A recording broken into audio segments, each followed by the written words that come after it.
Why I said 51%? I stop her, you cannot sing my song. Mati dia.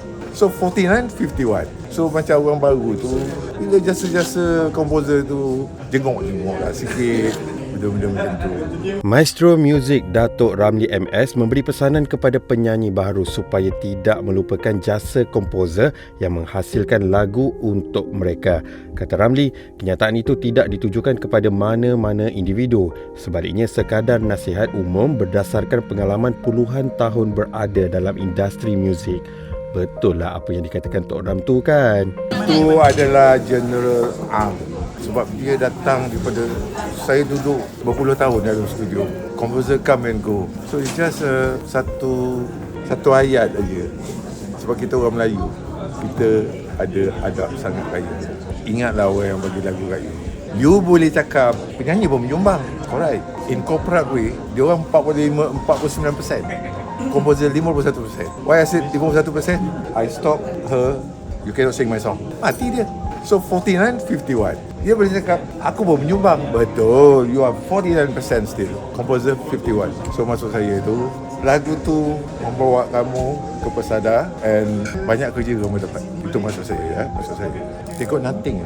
Itu je lah maksud saya. Dia tak ada isu. Isu tak ada. Jangan buat isu. So macam orang baru tu, bila jasa-jasa komposer tu jenguk-jenguk lah sikit, benda-benda macam tu. Tak adalah menuju mana-mana. No. This is general. Sebab, well, saya kawan banyak komposer yang banyak lagu hit orang compare ke zaman sekarang. So berpuluh tahun tu, benda-benda macam tu. So ingatlah jasa diorang, itu je.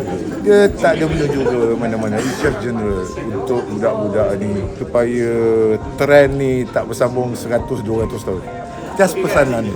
Just pesanan am yang untuk, bukan semua pun macam Aisyah nyanyi lagu sendiri, apa lagu sendiri, some of them mesti nak ambil lagu orang. Macam saya kata lah, aku pun menyanyi. Correct, you are 49%, composer 51.